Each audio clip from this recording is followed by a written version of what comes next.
Fala pessoal, fica aqui comigo até o final desse vídeo que eu vou te mostrar 3 excelentes exercícios para quadríceps, para a parte anterior da coxa das tuas alunas, para você estar utilizando com elas a partir de uma próxima prescrição de treino, para você potencializar os resultados, principalmente com detalhes biomecânicos, ou seja, a execução mais aceitável possível, evitando os padrões alterados de movimento.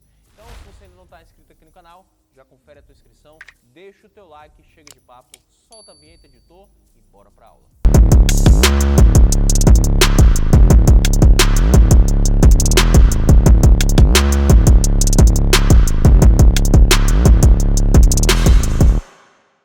Meu pequeno gafanhoto, primeiro exercício aqui da nossa lista, eu coloco o leg press 45. João, qual que é a diferença desse leg press 45 para o leg press 180, para o leg press 90? Pequeno gafanhoto, a diferença é absolutamente nenhuma. Por quê? Ambos os leg press envolvem flexão e extensão de quadril e joelho. São exercícios redundantes, o que significa?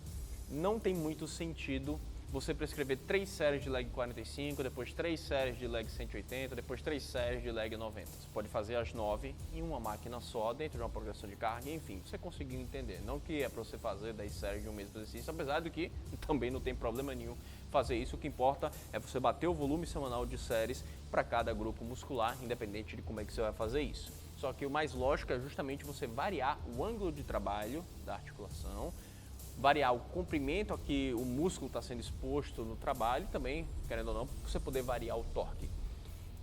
Então, o primeiro exercício que a gente pode estar utilizando, que é um exercício com custo-benefício absurdo de bom, né? De excelente, que tem em toda a academia, é que o nosso querido leg press 45. Inclusive, se você perguntar para qualquer aluno ou aluna tua, fulana, o que é que você vai estar sentindo aí nesse estímulo? Por exemplo, Rai, vamos fazer aqui, antes da gente abordar os detalhes biomecânicos, eu já te digo que o último exercício pode te surpreender, o último exercício da nossa lista. Então fica aqui comigo até o final. Vai fazendo. Faz mais 5. Mais uma. Mais uma? Falta? Mais uma. Aí, desceu. Rai, tu sentiu glúteo ou quadríceps? Alguma vez você já chegou a sentir de fato glúteo no leg press 45? Não. A Rayane é aluna que treina há muitos anos. Consegue e faz todo e qualquer exercício da musculação com amplitude, com técnica. Leg press 45, pequeno gafanhoto. Obviamente que eu não vou aqui abordar, né, a decomposição vetorial, para você ver onde é que está o vetor resultante, se está passando mais próximo do joelho, mais próximo do quadril, né, o deslizamento do pé na placa, que é a força de atrito, enfim, beleza? É um exercício que é focado no quadríceps. De que forma podemos, talvez, demandar mais do glúteo aqui no leg press? O leg press unilateral, ok? E com o pé um pouco mais acima da placa. Não lá em cima, mas no meio da placa, para que a gente possa reduzir o ângulo de flexão do joelho e aumentar bastante o ângulo, de flexão e extensão de quadril. Vai, aplicando a força no teu calcanhar. Isso. Exercício em base unipodal, que tende a demandar mais do glúteo para estabilização do quadril, da articulação do joelho. Mais uma. Aí. Fala o teu filho, não que necessariamente isso vai demandar mais do glúteo, mas... Rai. Unilateral eu senti mais um pouco, mais o glúteo, mais o quadríceps. Ainda foi o majoritário.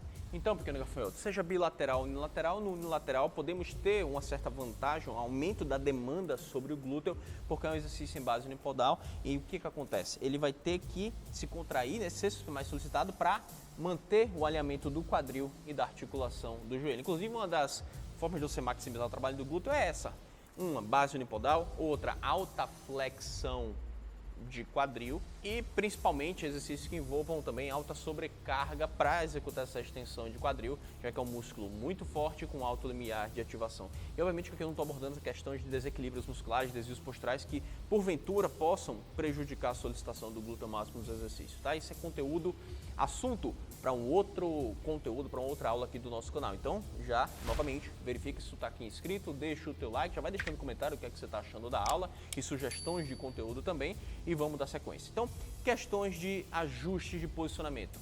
o pé na placa. O ideal é o pé no meio da placa ou um pouco para baixo, principalmente se o aluno tiver uma boa mobilidade da articulação do tornozelo. Por quê? Quanto mais para baixo vamos fazendo, maior será, olha o grau de flexão e extensão da articulação do joelho. Então, maior será esse movimento sobre a articulação do joelho, né? Maior será o torque para essa articulação, se a gente fosse fazendo a decomposição vetorial, se comparado ao pé mais em cima da placa. A gente precisa abordar questões de alinhamento e para isso a gente continua fazendo, para a câmera aqui em visão posterior. Perceba que durante a execução do movimento, ela vem abrindo as pernas, botando o joelho um pouco para fora, para que a patela fique alinhada entre o segundo e o terceiro dedo do pé, preservando o eixo mecânico do joelho, evitando uma possível deixa o pé aí na placa, evitando, caso ocorra o valgo dinâmico, a lateralização da patela e qualquer tipo de malefício para esse compartimento medial da articulação do joelho. Então, jamais esse valgo dinâmico, tá? O pé não deixa ele reto, principalmente por conta desse grau de abdução, e nem muito aberto para fora. Isso também prejudica o alinhamento da articulação do joelho. O pé ele vai ficar em torno de 5 a 10 graus abertos para que você fique abduzidos, para que você consiga manter esse eixo patela, segundo, terceiro dedo do pé. Beleza? Questão de altura da placa, do meio para baixo, nada de colocar o pé lá em cima. Primeiro que, mas vou aumentar a solicitação do posterior de coxa. Isso é ridículo. Por quê? Porque continua sendo a flexão e extensão de quadril, quem faz isso é o glúteo máximo, não, os isquiosurais trabalham secundários, isso são sinergistas dentro desse movimento, e óbvio que eles podem inclusive ser mais solicitados que o glúteo se a gente tiver num quadro de desequilíbrio, alguma alteração na pelve, em que os isquiosurais estejam hiperativos, principalmente em posição encurtada, roubando a solicitação do glúteo máximo, que pode estar dentro desse quadro pelo destreinamento, e hábitos posturais do dia a dia, mas novamente isso não vem ao caso. Mas não coloque esse pezinho lá em cima não, pelo amor de Deus. Tá? Você quer um exercício que você aumente a solicitação do glúteo máximo, mas ainda assim tem a solicitação de quadríceps, mas mais do glúteo máximo? Agachamento búlgaro com tronco inclinado. Não é um exercício que a gente vai abordar nessa aula, porque a gente está falando de quadríceps, beleza? Inclusive o segundo exercício vai ser bem interessante para você, e você vai entender por quê, e principalmente o último, nosso terceiro da lista. Então fica aqui comigo até o final. Então os pés do meio para baixo da placa, dependendo da mobilidade do aluno, vai fazer novamente aqui nessa câmera lateral, vem descendo. A amplitude de movimento vai ser tal que o aluno consiga manter a pelve estabilizada no banco, que a pelve não gire em retroversão e a lombar flexione e saia tudo do banco. Então, vai haver um limite da flexão, da amplitude de movimento a depender do quadro do sujeito. Então, isso é relativo ao sujeito, não existe uma regra. A regra é, contanto que mantenha tudo muito bem alinhado, pode manter tudo em contato com o banco, todas as costas, mas não pode girar a pelve em retroversão, ela sair do banco e a lombar flexionar, beleza? E lembrando que o teu aluno deve aplicar a força do médio pé para o retropé, ou seja, do meio do pé para o calcanhar, jamais na ponta do pé. Se ele aplicar força na ponta do pé, haverá uma sobrecarga muito grande de compressão da patela contra a trócula femoral. Isso pode gerar desconforto, principalmente em algum aluno que já apresente alguma patologia, como condropatia ou condromalácia ou tendinite, por exemplo, do quadríceps. Beleza? Esse foi o nosso primeiro. Vamos para o nosso segundo exercício. Meu pequeno gafanhoto, vamos embora agora para o segundo exercício. Você já deve estar imaginando qual que é. Agachamento livre.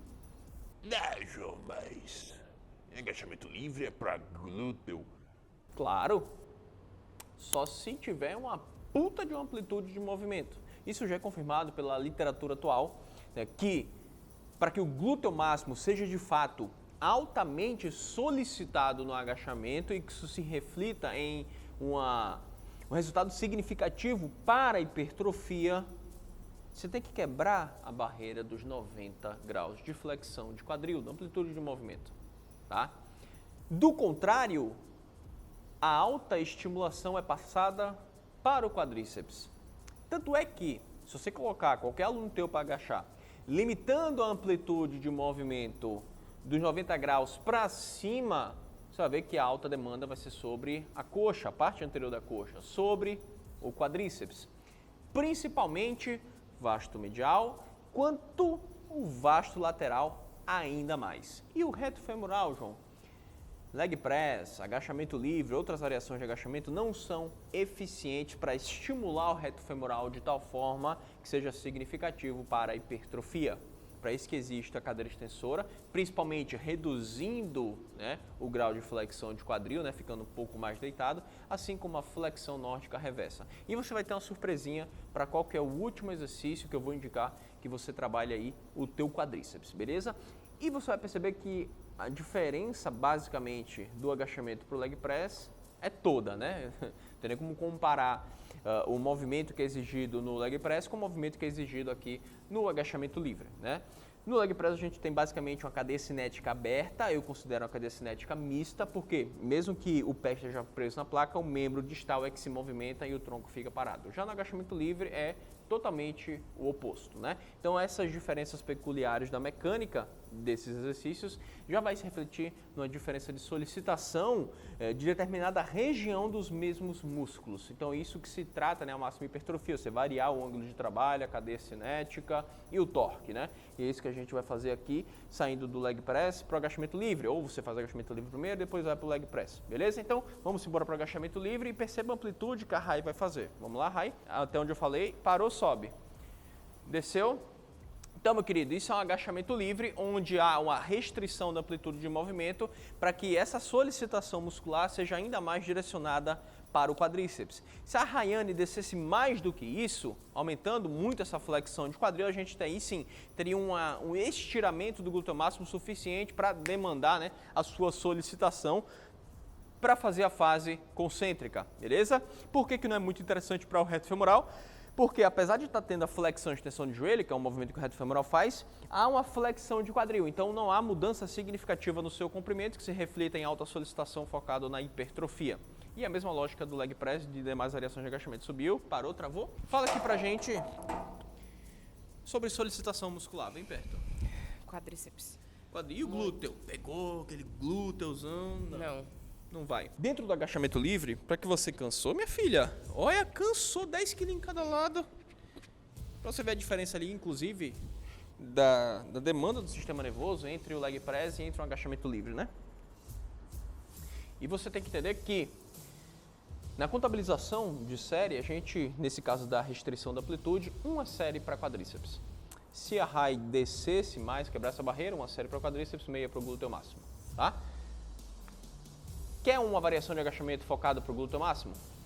É você fazer um hack angular unilateral, é você fazer um agachamento búlgaro, né, com o tronco inclinado à frente e outras estratégias que você deve aplicar na execução. Aí sim, um ótimo exercício para o glúteo máximo com a participação do quadríceps. Mas o agachamento livre de forma parcial, estimulação do quadríceps. O glúteo atua, é óbvio, ninguém está falando que o músculo desliga, isso não existe, porra. Ah, então, mas ele é ativado.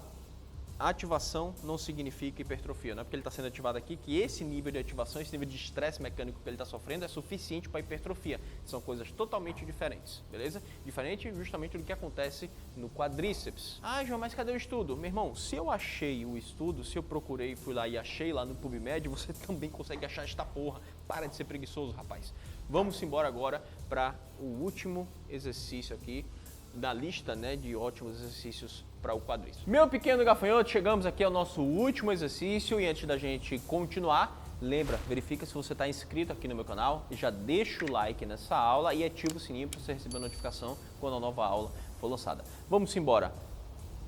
Flexão nórdica reversa. Ah, João, exercício que não tem resistência externa. A gente vai ver na prática o que a Rayane vai relatar aqui. E eu não estou falando para você substituir outras como agachamento livre, reduzindo a amplitude, leg press, hack linear, cadeira extensora, por esse.